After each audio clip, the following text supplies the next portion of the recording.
we will tie a woolly bugger, a fly in the Bronze Award fly tying program. Materials needed for this fly: a 3x long hook, R73 must, that is what I'm using here, thread olive 60, marabou olive, copper wire,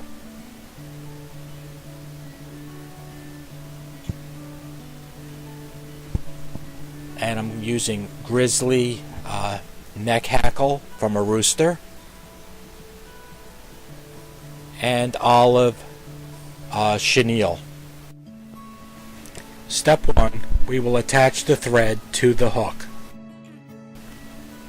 We will now place the hook in the vise, securing it in between the bend and the barb of the hook. Wrap your tying thread on the shank of the hook. Just keep wrapping over it. Take the tag end and get it to a 30-degree angle. Hold it at a 30-degree angle and keep wrapping your thread towards the bend of the hook, holding the angle constantly. This will help make a nice even wrap going towards the bend of the hook. Now cut the tag end and bring your thread about 1 eye length away from the eye. Step 2. Attach the marabou tail to the shank of the hook. Take some marabou, stroke them in your fingers, measure them against the shank of the hook, bring that length to the bend of the hook, and since I am right-handed, I will move my left hand to where the thread has stopped. I will use the pinch method where the thread goes in between the thumb and index finger, and now I'll hold the marabou on top of the shank of the hook and run my thread to the bend of the hook. What I should have done was cut the marabou at that point, but I'm going to work my way to the bend of the hook, and as it gets in my way I'll just pull it out of the way, bringing the thread to where the barb is, and then I will cut the excess marabou, and now I'll bring my thread back and forth to secure the marabou in place. By doing this, I am going to make a nice even body when it comes time to wrap the chenille. So now the thread is at the bend. I'm going to take my thread and bring it to midpoint. Step 3. Tying in the copper wire for the ribbing material. Take a few inches of copper wire, and what we'll do is secure it underneath the shank of the hook. A couple of wraps right where we left off, and what I like to do is bend the copper wire over itself and then continue wrapping towards the bend of the hook, keeping the ribbing under the shank of the hook, and bring it to the bend of the hook. Step 4. Creating the chenille body for the woolly bugger. Next, we'll strip the material to get to the core so that we can tie the core directly to the under the shank of the hook.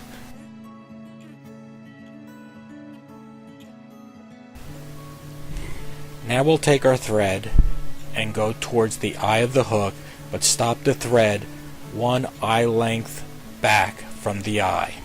Now we'll wrap the chenille away from our body, going over the shank of the hook first and then towards you under the shank. Each wrap is what we call a touching wrap, so that we're almost overlapping it, and we do this going towards the eye up the shank of the hook, and we will continue to where our tying thread is and tie it off and make a nice even level body.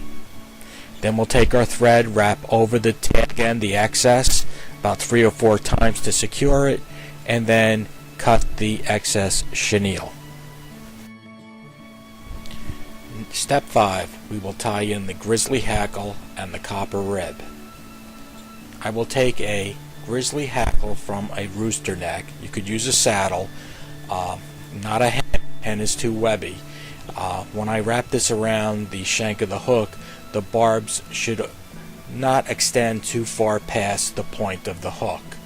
Next, I will peel the webby section off this hackle.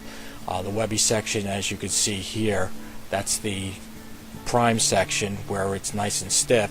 The webby section is usually towards the back end of it, so what I'll do is peel the web from the stem of the hackle.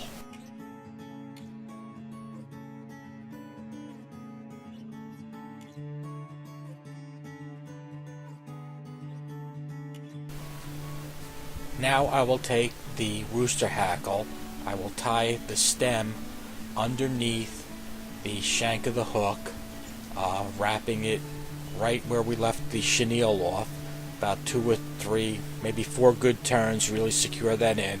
What I also like to do is take the stem and then tie a couple of wraps right over it and then cut the excess stem. Now I'll take the hackle and give 2 wraps first, and then I will start wrapping the hackle back towards the tail, but I will leave nice even spaces. So you're looking at maybe 5 or 6 good turns as we get towards the bend of the hook. So when I get to the bend, I'm going to take the copper wire and wrap 2 times around the hackle feather at the bend of the hook.